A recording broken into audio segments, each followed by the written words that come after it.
Halo Zul, hai Mistik, kembali dengan saya Triandoko di channel Bermain Jiwa. Video kali ini saya akan menjawab pertanyaan yang masuk. Jadi pertanyaannya adalah, apakah takdir itu ada?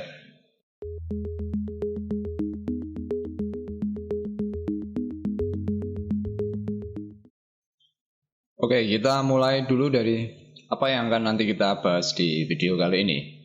Apa yang akan kita bahas? Saya akan nanti mulai dari definisi takdir, kemudian dua sisi pandang menyikapi pertanyaan tentang takdir. Intinya begini, kalau di Bermain Jiwa saya berusaha untuk memberikan tanggapan atau jawaban dari dua sisi. Kenapa? Karena titik nol bukan hanya sekedar kamu bermeditasi, tapi mulai kamu bangun dari mindset secara melihat keutuhan apapun secara dua sisi. Oke, kemudian nanti kita akan perdalam tentang apa penjelasan saya dengan titik nol yang saya maksud. Kemudian yang terakhir, saya akan jelaskan hubungan kontrak jiwa atau kelahiran itu dengan pertanyaan sekitar takdir.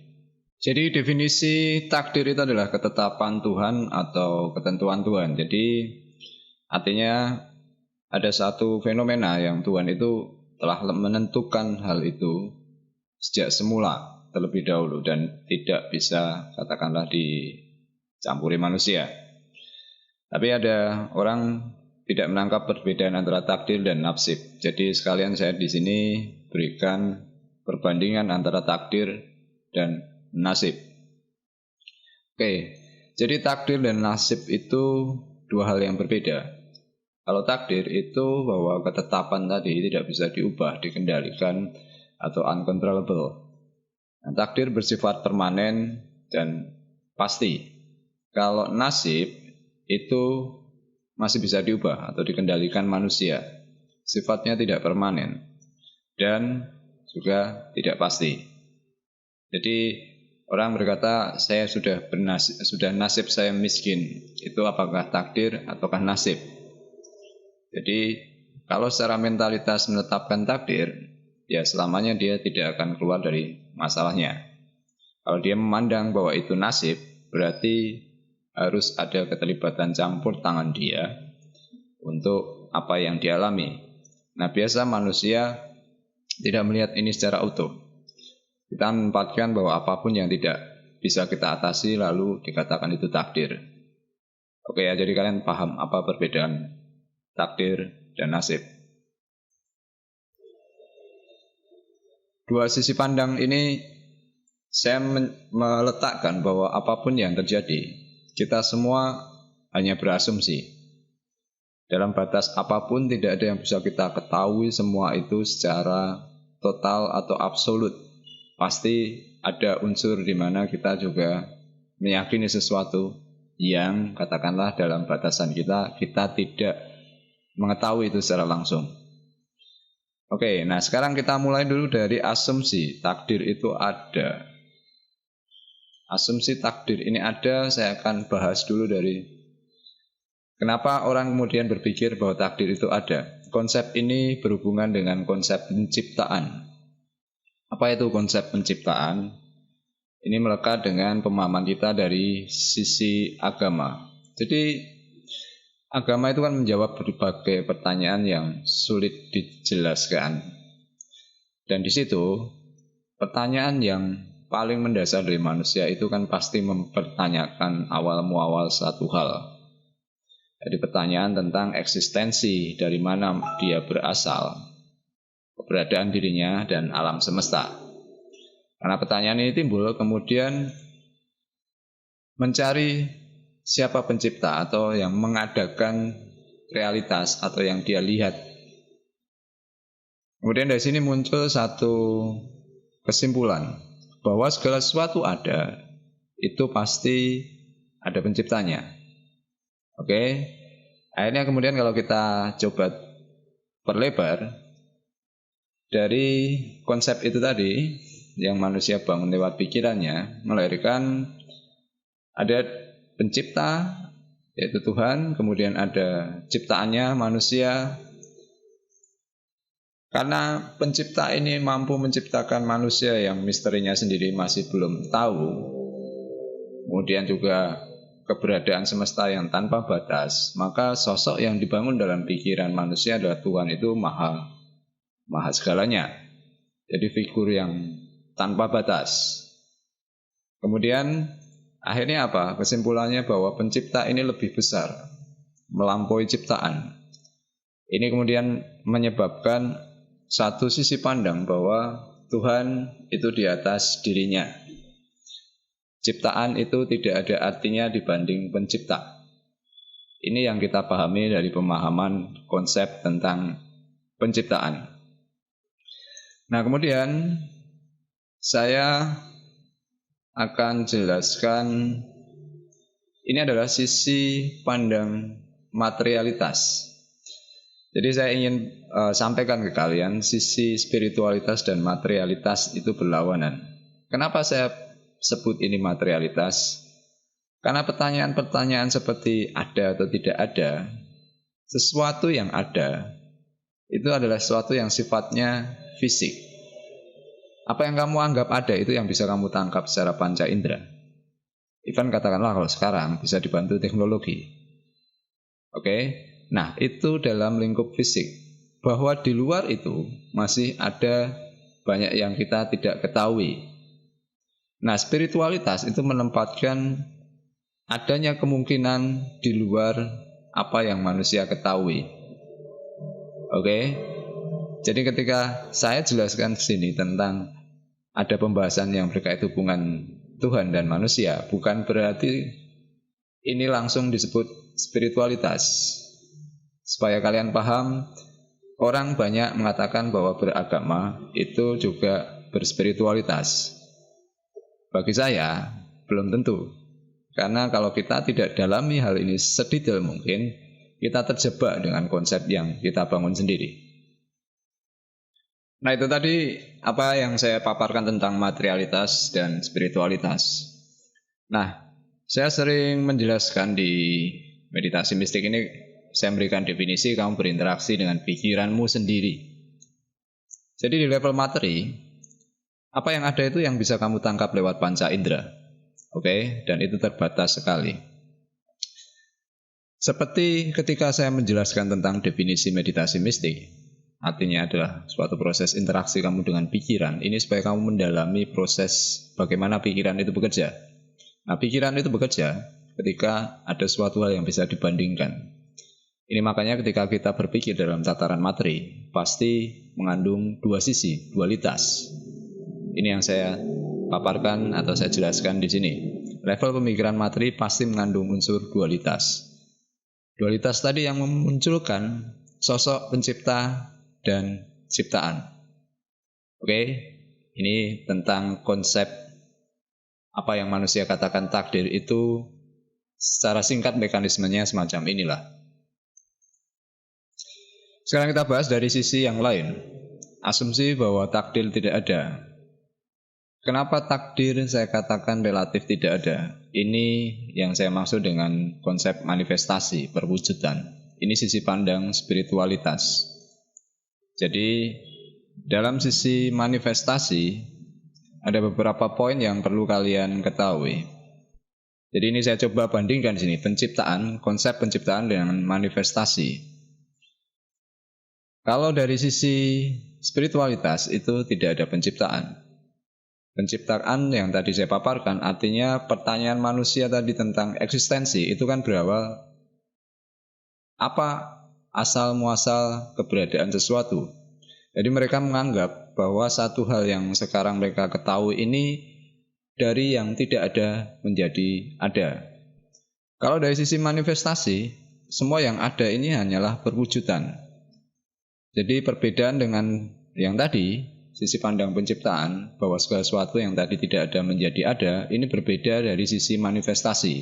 Sisi manifestasi memandang bahwa ada sesuatu yang tidak berwujud, tidak kita ketahui, akhirnya memiliki wujud atau bisa kita ketahui. Oke, jadi poin perbedaannya jelas. Satu dari tidak ada menjadi ada, yang satunya sesuatu telah ada segalanya. Hanya kemudian kita ketahui ketika dia mewujudkan, mempunyai wujud. Jadi dari konsep manifestasi, manusia dan alam semesta ini adalah perwujudan dari Tuhan. Perwujudan apa? Nah ini. Letaknya adalah bukan pada sisi pandang pencipta dan ciptaan. Ini yang tadi saya katakan tentang dualitas itu menimbulkan dua pihak di sana. Nah, di sisi pandang manifestasi atau perwujudan, manusia dan Tuhan itu tidak terpisahkan. Artinya hanya ada satu pihak di situ. Nah, ini sebetulnya yang orang sering luput untuk mereka perdalam. Jadi kalau kita perdalam, apa yang saya maksud dengan hanya ada satu pihak tadi, ada sisi atau bagian yang berwujud. Sisi ini sisi fisik, sisi yang terbatas. Kemudian sisi yang lain, sisi bagian yang tidak berwujud, sisi yang tanpa batas. Nah, ini yang kita urai dengan spiritualitas dan mistik. Oke, artinya apa? Hanya ada satu realitas keberadaan. Ini sebetulnya yang dimaksud dengan ketuhanan yang Maha Esa. Jadi orang menerjemahkan kebanyakan ketuhanan yang Maha Esa itu Tuhan yang satu. Di sini realitas itu mengandung sifat ketuhanan. Jadi apa yang kita bisa pahami secara fisik itu mengandung sifat ketuhanan. Sifat tanpa batas yang selamanya kita cari. Jadi Esa artinya tunggal bukan satu. Ini yang menjadi perdebatan. Tuhan satu, yang agama lain mengatakan Tuhan tidak satu. Selamanya kita berkonflik tentang itu. Jadi Esa itu beda dengan Eka. Esa dipandang sebagai keutuhan. Jadi Tuhan itu satu pihak tanpa batas. Artinya kalau dia satu pihak menuntut sisi pandang keutuhan, memandang segala sesuatunya utuh. Nah, orang terjebak memandang bahwa Esa hanya satu. Ada satu itu tanpa batas. Mau dijelaskan seperti apa, nggak bakal selesai. Karena itulah kita sebetulnya mencari Tuhan itu untuk mengetahui misteri demi misterinya. Oke ya, jadi saya sudah paparkan dua asumsi. Keberadaan takdir itu ada, yang satu sisi takdir tidak ada dari sisi manifestasi. Jadi sisi mistik ini adalah sisi pandang dari spiritualitas. Tadi dari dua asumsi tadi kamu sudah menangkap gambaran spiritualitas dan materialitas. Jadi spiritualitas ini lebih bagaimana menemukan arti atau makna atau nilai dari sebuah eksistensi atau keberadaan atau fenomena dan sebagainya. Spiritualitas lebih membahas ke sana. Jadi ini yang terkadang sulit saya jelaskan secara cepat. Kenapa? Ketika membahas segala sesuatu, orang pasti pertanyaannya benar atau salah, ya kan? Baik atau buruk, nyata atau tidak, ada atau tiada. Ini yang saya paparkan berkaitan dengan materialitas. Jadi kalau spiritualitas itu kita lebih untuk menemukan arti makna, nilai dari ini semua. Jadi benar salah itu artinya apa? Pelajarannya apa? Manfaatnya apa? Nah, baik buruk demikian pula. Artinya dua sisi ini akan selalu ada. Jadi kalau kita berdebat tentang dua hal ini, pasti selamanya tidak akan selesai. Jadi spiritualitas dan mistik itu memandang bagaimana kita menemukan arti dari sebuah peristiwa. Pesannya apa? Yang kita rasakan apa? Intinya ke sana. Nah, ini yang saya maksud sebetulnya dengan titik nol. Titik nol bukan sekedar fase yang saya paparkan dalam meditasi mistik. Jadi titik nol itu kamu bangun mulai dari mindset, melihat segala sesuatu utuh. Jadi bagaimana kamu berpikir melampaui batasan dualitas. Karena dualitas itu memang harus ada supaya kamu bisa berpikir. Maka akan sering disinggung bagi mereka yang berpikir. Mestinya kalau kamu cermati ini, inilah yang dimaksud. Jadi intinya kalau ada dua sisi itu kita menempatkan diri di titik tengahnya. Titik nol dulu dalam video yang saya bahas pakai kaitannya dengan titik nol. Nol itu di antara negatif dan positif. Artinya kamu perlu mengetahui batasan sisi negatifnya sampai di mana, batasan sisi positifnya sampai di mana, baru kamu ketemu tengahnya. Kamu mencari titik tengah itu harus dari dua sisi. Nah, kamu menempatkan di sisi netral itu di titik tengah, melihat kedua sisi itu, lalu apa artinya, apa manfaatnya, apa yang bisa kamu dapat. Di situ poin kita belajar meditasi mistik dan spiritualitas. Jadi ketika kamu tahu titik tengahnya itu, kamu punya dua pilihan dan kamu memutuskan mana yang akan kamu tempuh dengan segala konsekuensinya. Oke? Jadi ini yang saya ingin sampaikan ke kalian. Titik nol bukan hanya kamu wujudkan dalam meditasi. Dari keseharian, mindsetmu harus ke sana. Ini yang saya katakan, kamu meningkatkan level kesadaran. Jadi sadar artinya keputusanmu sendiri, bukan atas petunjuk sesuatu dari kitab, dari gurumu, dari siapapun juga. Tapi dari pertimbangan dari dalam dirimu, akal dan rasamu. Oke? Nah, dua pilihan tadi pasti punya konsekuensi. Artinya apa? Ketika kamu milih sisi yang kanan atau yang kiri, kamu sudah sadar akan konsekuensinya. Ini yang saya katakan titik nol. Jadi nol itu kalau dari kita belajar matematika, angka nol itu kan sebetulnya bahasa dari misteri semesta ini. Nol itu punya dua sisi. Satu dianggap sebagai angka. Dia diakui sebagai bilangan, kemudian tapi kalau dipertanyakan berapa nilai bilangan itu tidak ada. Jadi selalu ada dua kondisi dalam titik nol itu. Artinya dalam titik nol, titik netral, kamu paham dua sisi. Oke? Nah, satu lagi misteri yang sebenarnya sederhana bisa kamu ketahui. Kalau satu fenomena itu tidak ada lawannya, ini biasanya lebih universal, lebih mengarah pada misteri ketuhanan. Pertanyaan sederhana, apakah ada lawan dari titik nol? Tidak ada, bukan? Nah, artinya misterinya kita bangun dari sana. Ini dasar rumus yang paling sederhana tentang misteri ketuhanan, misteri di semesta ini. Nah, sekarang saya akan bahas tentang kontrak jiwa. Kaitannya tadi dengan yang panjang lebar sudah saya jelaskan tentang dua sisi keberadaan pendapat adanya takdir.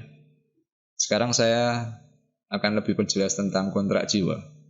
Jadi kontrak jiwa ini adalah bagaimana saya mencoba menerjemahkan proses perjalanan spiritual saya hampir selama 20 tahun. Jadi kontrak jiwa ini bahasa saya. Saya berusaha untuk membagikan, menyampaikan sesuatu itu bahasa saya sendiri. Saya tidak berusaha untuk mengutip ayat atau ajaran tertentu, tapi dari diri saya sendiri. Supaya apa? Supaya saya menjadi lebih netral, lebih universal dan bisa diterima pendapatnya. Karena saya tidak memihak siapapun juga. Oke? Nah, kontrak jiwa saya sudah bagikan di beberapa video.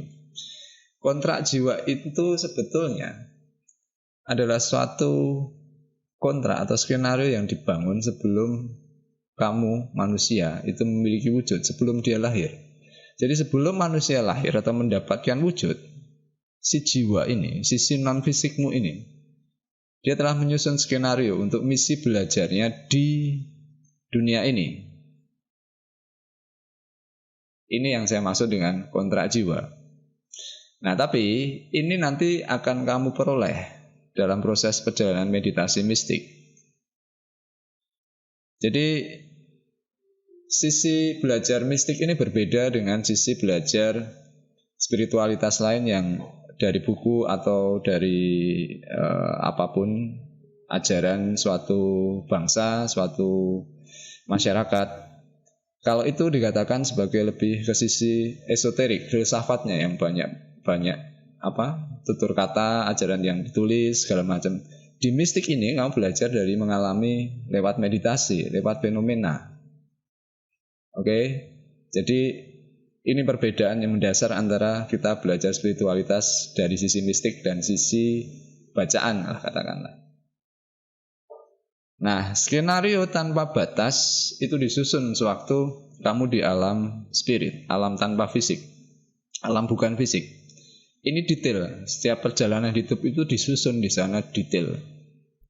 Detail seperti apa? Ya siapa orang tuamu yang dimana kamu akan lahir, tempat lahirmu di mana, bagaimana kondisi dilahirkan, siapa jodohmu, berapa umurmu, kapan, bagaimana kamu mati, dan lain sebagainya.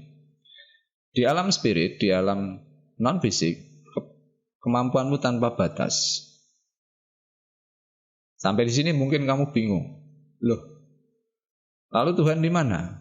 Jadi di sisi spirit, level kesadaranmu itu mewakili Tuhan. Jadi Tuhan ini satu perwujudan utuh yang tanpa batas. Nah, jiwa ini adalah individualitas dibagi sekian banyak jiwa ini untuk punya misi mendefinisikan keutuhan ini tadi. Jadi kamu setetes air dari samudera tanpa batas. Even katakanlah kamu hanya setetes, kandungan setetes air ini tidak berbeda esensinya dengan samudera. Oke? Jadi di sisi spirit, di alam non-fisik, semuanya sudah kamu susun. Nah, saya ingin katakan, setiap kali kamu tidur, pulas, jiwamu terbangun di sisi spirit, alam non-fisik. Mereka mereview pelajarannya selama mereka terjaga atau di dunia itu. Lalu skenario pun masih bisa disesuaikan, tapi ada batasan skenario yang di awal sebelum lahir itu disusun yang tidak bisa diubah. Oke? Nah, kemudian, ini yang saya katakan, skenario ini disusun dan diketahui dari sisi spirit, sisi non-fisikmu. Ini kaitannya dengan ketika kamu bermeditasi mistik meningkatkan level kesadaran, itu kamu menjangkau dimensi non-fisikmu. Di level spirit atau non-fisik, manusia menentukan skenario-nya. Jadi jiwamu itu menentukan skenario cerita yang akan kamu jalani. Kalau saya bilang skenario, ini skenario tanpa batas, ada skenario A sampai Z. Nah, yang tidak bisa dilakukan di sisi spirit adalah mana yang akan kamu eksekusi. Jadi di sisi spirit kamu tanpa batas bisa menyusun skenario, tapi mana yang akan dieksekusi itu kamu butuh keberadaan fisik. Nah, ini yang saya paparkan di berikutnya. Di level fisik atau kamu dalam perwujudan manusia itu tidak bisa mengubah mencampuri skenario, tapi kamu bebas memilih. Jadi di spirit kamu tadi sudah menyusun skenario A sampai Z ya. Nanti kejadiannya ketika kamu di level fisik, kamu bisa memilih B, kamu bisa memilih C, bahkan kamu mungkin milih yang Z, itu bisa terjadi. Nah, ini spiritmu atau jiwamu itu tidak bisa mengganggu di sana. Jadi ini yang saya maksud. Jadi dengan mekanisme ini dipandang utuh sebagai satu pihak, keberadaan jiwa yang tanpa wujud dan manusia dengan wujud fisiknya, dua hal baik takdir, nasib, dan free will, kehendak bebas, itu dijalankan selaras. Oke ya. Jadi kelebihan kita memahami mistik, mengurai misteri itu nanti kita akan bisa menemukan kaitan takdir dan kehendak bebas. Pertanyaannya kan selalu ke sana. Kalau semua sudah ditetapkan Tuhan, ya ngapain kita harus berusaha? Ini yang menjadi sulit orang bisa pahami. Kenapa? Karena orang memandang dirinya dan Tuhan itu terpisah. Oke? Katakanlah kamu sakit, kamu sembuh. Nah, semua sudah ketetapan Tuhan. Kalau saya berusaha nanti tidak sembuh kan berarti semua sudah ketetapan Tuhan. Itu yang membuat orang sulit berpikir bahwa dirinya dan Tuhan itu tak terpisahkan. Jadi kamu punya peluang untuk berusaha dengan kemungkinan segala hal bisa terjadi. Di sisi lain, kamu juga menyusun skenariomu sendiri untuk apa yang nanti ingin kamu pelajari dari tubuh fisikmu. Oke, jadi sebetulnya kalau kita paham di sini, antara takdir atau nasib dengan kehendak bebas manusia itu selaras, satu sama lain diaplikasikan dengan siklus ini, mekanisme ini. Kamu mati, kamu susun skenario, lahir kemudian lupa, tapi kamu waktu tidur kamu bisa koreksi, kemudian nanti kamu bisa lakukan di alam fisik. Oke? Nah, ini yang saya paparkan di sini. Jadi mekanismenya supaya semuanya itu win-win solution, itu kejadiannya semacam ini. Mekanisme berjalannya takdir ketetapan Tuhan, kehendak bebas dan kehendak bebas manusia atau free will, ini dengan kondisi keterlupaan setelah mendapatkan wujud lahir. Ini yang kamu alami juga di titik nol. Hanya dalam hitungan detik kamu blank. 1 detik itu blanknya bisa relatif lama di alam non fisik, karena waktu itu relatif. Oke, jadi mekanisme yang terjadi itu supaya kedua hal, mekanisme baik takdir maupun kehendak bebas manusia itu dijalankan. Kita tidak akan lagi bingung mempertentangkan. Kalau selama ini ada suatu hal yang kurang dari kita, itu kita pertanyakan ke diri kita sendiri. Kalau kita menganggap bahwa kita dan Tuhan itu tidak terpisahkan. Loh, kalau saya miskin, berarti tanggung jawab saya ketika punya fisik itu seperti apa? Jangan kemudian menggantungkan pada Tuhan, kemudian menyalahkan setan atau pihak lain yang mengakibatkan kondisimu. Oke, jadi analoginya ini sederhana kamu bayangkan. Jadi sebelum manusia lahir itu dia menyiapkan semua materi atau bekalnya, sama seperti kamu mau tamasya atau mau dulu istilahnya KKN ya, kamu kuliah kerja nyata. Jadi bekalnya itu di alam sebelum kamu terlahir. Nah, waktu kamu lahir, itu kamu ibarat tutup buku. Supaya apa ya? Supaya kamu bisa mengaplikasikan apa yang sudah kamu siapkan. Nah, ketika mati, jiwa ini kembali mereview, menilai ulang semua perjalanannya. Kemudian menyiapkan materi lagi, ya kan? Untuk lahir dengan kondisi dan identitas baru. Ini terus berproses. Jadi, disinilah kamu bisa menemukan bahwa tidak ada yang menghakimi dan dihakimi. Semua punya tanggung jawab dan semua punya hak. Tapi kalau saya bicarakan seperti ini, kebanyakan di sini orang menganut surga dan neraka, jadi susah. Jadi surga dan neraka dan reinkarnasi ini adalah satu konsep untuk menjelaskan kehidupan setelah kematian. Nah, tapi sebetulnya ini juga tidak bertentangan. Ini saya peroleh dari pengalaman meditasi mistik. Tapi nanti saya bahas di video terpisah supaya tidak terlalu panjang. Oke, jadi pertanyaan awal, apakah takdir itu ada? Jawabannya bisa ada, bisa tidak ada. Tergantung mana yang akan kamu pilih, mana yang akan kamu ikuti. Karena keduanya memiliki konsekuensi. Nah, sekarang kaitan dengan meditasi mistik ini apa? Karena hanya dengan cara meditasi kamu bisa memahami misteri di belakang pikiranmu, alam bawah sadarmu. Jadi ketika nanti fungsinya, ketika kamu bermeditasi mistik ini menghubungkan antara sisi jiwamu dengan fisikmu. Maka sedikit demi sedikit tadi, kamu bisa mengintip skenarionya yang sudah kamu susun. Ketika kamu meditasi mistik, ini tidak melanggar aturan mekanisme semesta tentang keterlupaan. Karena kamu datang dan bersinergi dengan jiwamu. Kalau dari hukum semesta itu sengaja aturannya kamu dibikin lupa. Seperti aturan kamu tutup buku kalau kamu mau ujian. Tapi ketika kamu bersinergi, artinya apa? Ada keterkaitan atau hubungan antara sisi fisik dan non-fisik yang tidak mengabaikan ketentuan semesta untuk free will atau kehendak bebas manusia. Kenapa? Karena mereka sendiri, dua pihak yang saya katakan ini, baik jiwa maupun tubuh ini, dengan kesadaran sendiri berusaha untuk terkoneksi. Jadi keterhubungan ini membantu manusia untuk memenuhi misi kelahirannya. Ini kaitannya begini, kalau kamu, ada yang bertanya kan, meditasi mistik bisa bantu menyelesaikan masalah enggak? Justru di sana kekuatannya. Karena beberapa kasus Ketika manusia itu mengalami masalah yang berulang-ulang, entah itu keuangan, perkawinan, perceraian, kekuasaan dan sebagainya, itu intinya apa? Kamu diuji untuk satu pelajaran yang belum kamu tangkap artinya. Akhirnya kamu diulang peristiwanya. Jadi kamu bayangkan itu kontrak jiwa ini seperti simulasi, game simulasi, skenario, RPG.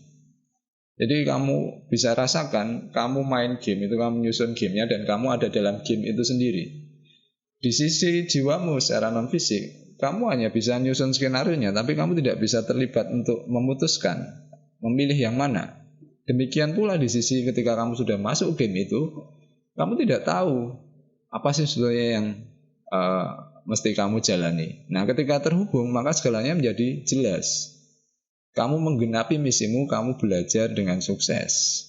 Akhirnya apa? Misi berikutnya, kamu bisa meningkatkan kesadaranmu. Memilih mana yang akan kamu pelajari.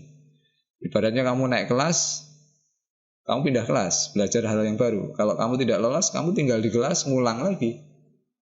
Oke? Kemudian gini, mindsetnya.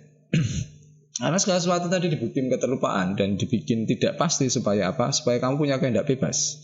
Jadi jangan dibayangkan ketika kamu bisa mengintip, memahami kontrak jiwa ini kemudian mengetahui segala sesuatunya dengan pasti. Kalau tadi saya katakan di sisi jiwa kamu nyusun bagaimana kamu mati, berapa umurmu. Ketika kamu menjalankan meditasi mistik, itu bukan kamu bisa tahu pasti jam berapa, bagaimana, tidak. Tapi kamu punya feeling. Maka kita belajar dari sisi rasa ya. Feeling sudah mendekati. Makanya dalam beberapa kasus ketika orang mumpuni dalam sisi spiritualitasnya, ketika mereka akan meninggal, mereka sudah mempersiapkan. Bahkan bisa menitipkan pesan, bahkan bisa menyiapkan dirinya. Kenapa? Karena mereka paham tentang hal ini. Nah, bisa juga merencanakan kelahiran berikutnya, seperti tradisi di Tibetan Buddhism. Mereka memilih lamanya pemimpin umatnya. Itu sudah digariskan dari kejadian sebelumnya. Ini yang sisi lebih dalam dari spiritualitas dan mistik. Jadi informasi tentang skenario kelahiran, misi kelahiran, ini bisa dipahami nantinya melalui fenomena yang kamu sering lewati. Fenomena dalam meditasi mistik dan kaitannya dengan peristiwa hidupmu. Contoh sederhana, makanya kan saya minta kamu coba ingat apa kejadian yang kamu alami baik dalam meditasi dan kaitannya dengan hidup. Ada peristiwa di mana kamu lihat dalam meditasimu kemudian terjadi di alam nyata. Sebetulnya ini sinyal dari sisi jiwamu untuk memberikan clue, petunjuk supaya si jiwa bisa menyampaikan sesuatu, si fisik, si manusia juga bisa menangkap kodenya. Supaya apa? Ya, manusia punya kehendak bebasnya tidak terganggu. Oke ya, jadi ini yang saya katakan tentang kontrak jiwa kaitannya dengan meditasi mistik. Ini dulu penjelasan panjang lebar saya tentang pertanyaan takdir itu ada atau tidak. Jadi pada intinya poin di mana saya menyampaikan tentang kontrak jiwa ini sebetulnya muara nanti kita belajar meditasi mistik. Jadi apapun yang berkaitan dengan pencapaian manusia sebetulnya dalam kelahirannya itu kita bisa bongkar atau kita telusuri dari kontrak jiwa kita. Ini misi kelahiran setiap manusia. Sampai di sini dulu video ini. Terima kasih kamu sudah menonton video ini sampai akhir. Kalau video ini membantu kamu tentang pemahaman takdir, silakan kamu berikan like, kamu bisa bagikan ke orang lain juga. Sampai jumpa di video selanjutnya. Selamat bermeditasi, selamat bermain jiwa.